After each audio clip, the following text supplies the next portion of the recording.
Bom dia. Eu decidi fazer essa postagem hoje porque eu li um artigo que foi esse aqui, Coronavírus, as infecções e as contraforças do coração e pulmões. E eu achei o artigo mais interessante que eu tinha lido até agora, porque cai bem na minha área de interesse, que é a fenomenologia e a observação do simbolismo do campo energético da realidade, para nos dar uma dica do que está acontecendo de fato no real, né? E não só na nossa cabeça. E é interessante uma coisa que eu percebi depois que eu li esse artigo, depois que eu postei, que a conversa sempre volta para a questão do medo. E que tem aí, claro, tá todo mundo com suas ideias do que está acontecendo. Algumas pessoas falam que é jogo de marketing, outras pessoas falam que é arma biológica, que outras as notícias falam que realmente isso está acontecendo, que tem muitas pessoas morrendo. Eu não vou entrar no mérito de qual é a realidade mesmo, de qual é o que é fake news e o que não é. Eu vou entrar no mérito anterior a esse, que é a questão do medo. Que seja lá o que está acontecendo, acho que a coisa que está mais patente é que há medo, ou que não há. Então eu já percebi que tem algumas pessoas, a maioria das pessoas está com medo e pode ser manipulada porque está com medo, e também tem as que decidiram negar o medo, né? Também não vou entrar nesse mérito porque isso é de cada um. O medo é uma reação normal do organismo, os animais sentem medo também, inclusive quando os animais participam de uma situação de ataque, de caça, e é claro que eles têm que lidar com o medo dentro, com essa reação que não é uma reação mental, né, porque os animais não têm essa capacidade, mas quando eles acabam, quando a situação acaba, vamos dizer, eles caçam alguma coisa como, depois eles têm uma sessão de tremedeira. É bem comum os animais tremerem para poder liberar aquela adrenalina, aquele medo que foi formado para poder lidar com a sensação, com a situação de perigo. Ou seja, o medo é uma reação normal dentro do organismo. Não diria normal, natural, né? Mas porque é natural, não quer dizer que a gente não deva aprender a lidar com ela, né? Então, eu ouvi algumas pessoas dizendo, não tenha medo, né? É importante não ficar no medo. Simplesmente dizer para não ficar no medo não resolve a situação, porque, especialmente para os corajosos profissionais, nos quais eu me encaixo, e que também me encaixo numa fóbica de carteirinha, que sei muito bem como negar o meu medo. Então, o que eu estou querendo falar é que estar no medo e negar o medo é parte de uma dualidade, é uma polaridade, e é mais do mesmo. Na Gestalt, a gente estuda essa questão das polaridades, e é sabido, dentro do estudo da Gestalt, que estar nas polaridades, estar num exagero de um lado ou do outro, é estar na mesma coisa, estar lidando com a mesma coisa, só que de maneira oposta. Então, não adianta falar para alguém que está com medo, é importante não ficar no medo. É a mesma coisa que dizer entupa, engula o seu medo. Isso não resolve. Então, se há medo, tem que ser lidado, esse medo.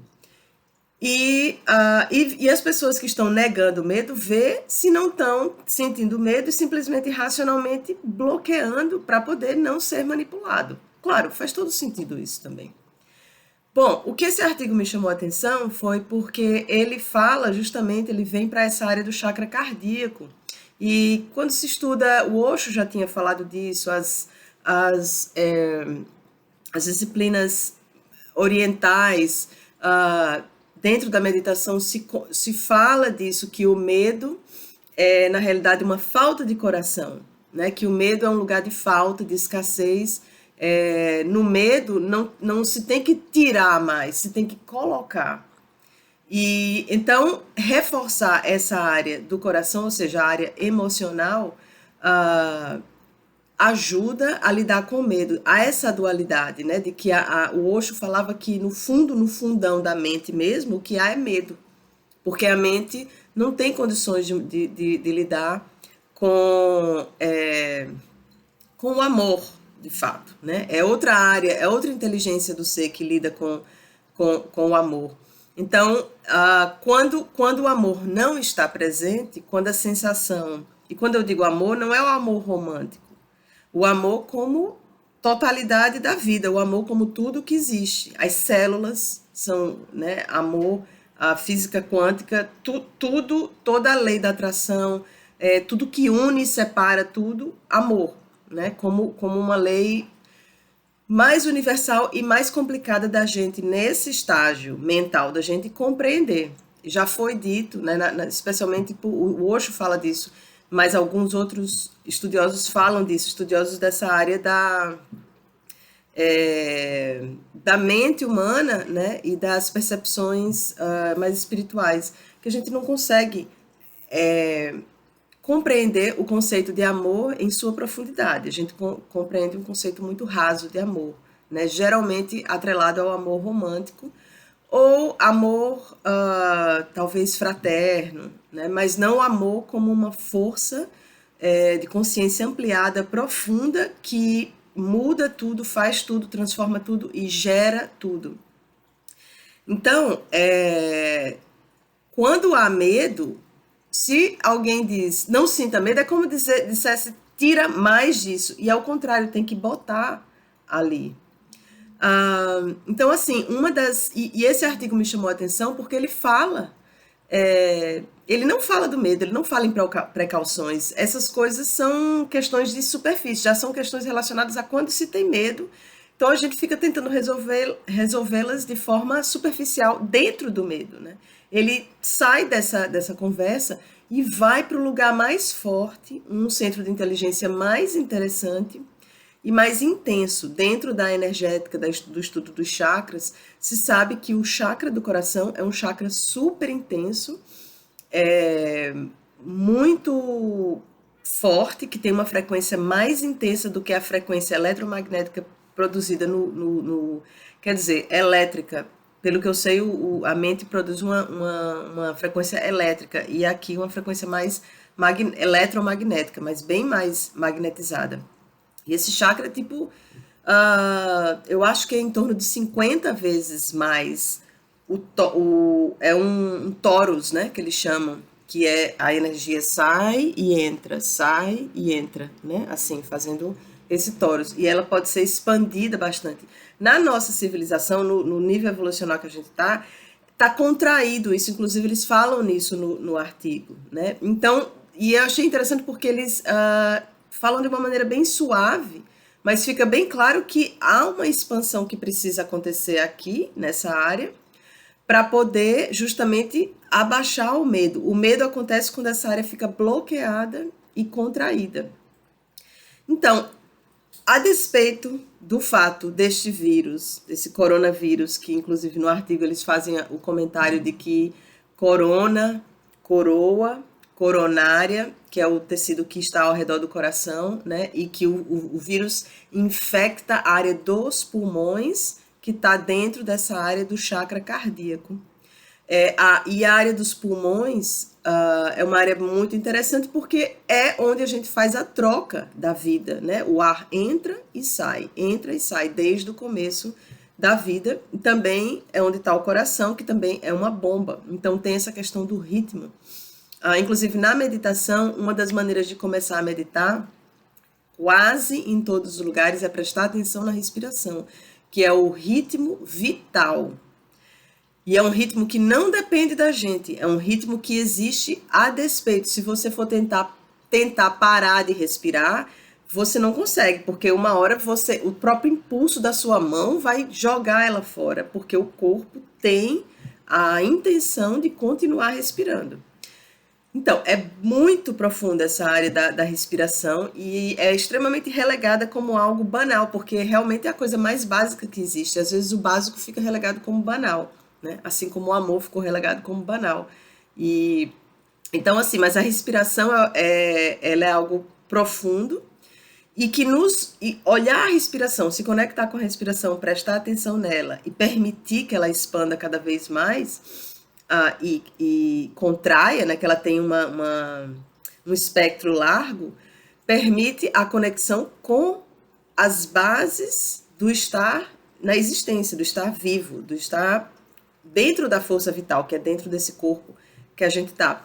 Então, é muito interessante o ponto que eles fazem, que o coronavírus justamente afeta essa área, né? Fenomenologicamente, a gente sabe que o que está dentro e o que está fora é a mesma coisa, tanto faz o micro como o macro, eles estão relacionados e eles são espelhos de um do outro.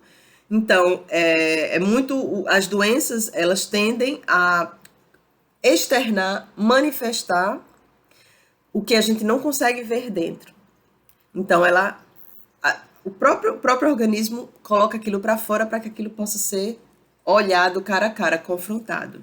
Então, onde a doença atua, onde ela acontece, onde uma infecção acontece, fala do que está acontecendo dentro. Então, essa infecção, se é que existe, né, sem entrar no mérito, de todo jeito, o ponto de atenção agora está nessa área aqui, que é uma área que fala de ritmo vital, porque o ar entra e sai num ritmo e o coração bate num certo ritmo que é involuntário, ou seja, é a própria força da vida, a própria força do organismo, de sobrevivência do organismo que organiza aquilo. É organizado pela parte reptiliana do cérebro, que é uma parte arcaica, mas não por isso menos sábia, e que está aqui embaixo, e que é responsável por uma série de procedimentos dentro do corpo que são involuntários e devem ser, como o nível a pressão do sangue,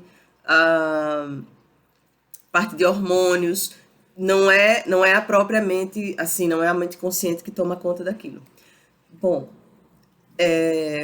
dito isso, eu só queria falar com relação a isso, que independente de estar acontecendo ou não, porque parece que tem não diria uma briga, mas tem uma conversa, né, entre os que falam, você não está vendo que isso é manipulação? Não presta atenção, não fique com medo, né? Eu já vi até gente tirando foto, tipo assim, coronavírus, não tenho medo, né? Então, e os outros que estão tomando, não, mas tem que tomar precaução, tem que tomar precaução porque tem algo acontecendo. Independente de que lado do exagero a gente estiver, não interessa, o importante é ver, é saber lidar com a questão do medo. O tema é o medo, seja tê-lo em extremo ou negá-lo. Então, o que acontece? O interessante aqui e aí eu digo, como uma fóbica de carteirinha, o medo pode ser pode ser uma defesa, geralmente. E eu falo de novo disso com sabedoria não, mas com conhecimento de causa. Que o medo também pode ser uma defesa e que se é que está sendo usado, né, que a situação de falta e de escassez nas pessoas, ou seja, de desconexão com essa área, que é uma área vital do ser, é uma área que dá confiança, o medo tem a ver com perda da conexão com essa confiança vital, uma confiança numa sabedoria interna, né? E aí, se é que isso está acontecendo, eu diria que de uma forma ou de outra, o fato de que a manipulação dá certo tem a ver com o fato de que existe medo. Então, menos do que olhar para o vírus é olhar para essa questão do medo. E aí, a última coisa que eu queria falar, que eu não sei se é uma recomendação, mas que me veio com relação a questão de onde o vírus ataca, né? Com relação ao medo, tem algo relacionado ao ritmo do corpo. Não é à toa que as tribos antigas dançavam, batiam o pé no chão e tinha ritmo. A natureza tem um ritmo, são ciclos. Então, vou falar uma coisa que vai parecer bem louca. Contra o coronavírus, dance. Mas observe as questões dos ritmos, inclusive o ritmo dentro do seu corpo, o ritmo do seu próprio coração. O medo não é uma coisa que se cura assim de uma hora para outra. Então, não adianta falar para alguém que está com medo e dizer não tenha medo. É quase que pior. Porque aí a pessoa começa a se sentir mal, a se duvidar mais ainda, a se sentir mal porque está com medo. Né? Quem é que quer sentir medo? Quem é que quer ser covarde? Né? Então, melhor é se conectar com o medo. Se há medo, fazer como os animais. Eles não negam aquilo, eles vão para a batalha, depois eles têm uma sessão de tremedeira. Porque o medo, tudo sai pelo corpo, todas as emoções correm pelo corpo. Então, você pode liberar aquilo. Então, eu diria não fugir do medo, mas entrar em contato com esse medo. Seja ele, sem entrar em detalhes se ele é real, se ele é irreal, sentir no corpo, sair da cabeça e sentir no corpo esse medo e aos pouquinhos entrar em contato com as batidas do coração e a respiração, que são dois ritmos hiperpotentes que estão como antídotos do medo, porque conectam o ser a lugares vitais de forças bem poderosas no sentido de que não são mentais. O medo tem uma relação muito grande com a parte mental, porque a parte mental, sendo mais fraca, ela não tem muita facilidade de se conectar com ritmos que aterram o ser, que dão ao ser uma sensação de confiança, de segurança. O medo tem a ver com uma sensação de insegurança. E como recuperar uma sensação de segurança? Conectando com lugares seguros, fortes, lugares que têm... O que é ter um ritmo? Por que as texturas... Né? Eu sou designer no mundo do visual, as texturas, as coisas que se repetem, né? Tudo que tem um cotidiano, uma rotina, uma familiaridade tende a dar segurança para as pessoas. Porque o corpo reconhece aquilo como a coisa não está mudando o tempo todo. Então, reconectar com lugares seguros. Lugares seguros são lugares que têm um ciclo, um ritmo, que você pode confiar naquele ritmo. Esse lugar é o seu coração e a sua respiração.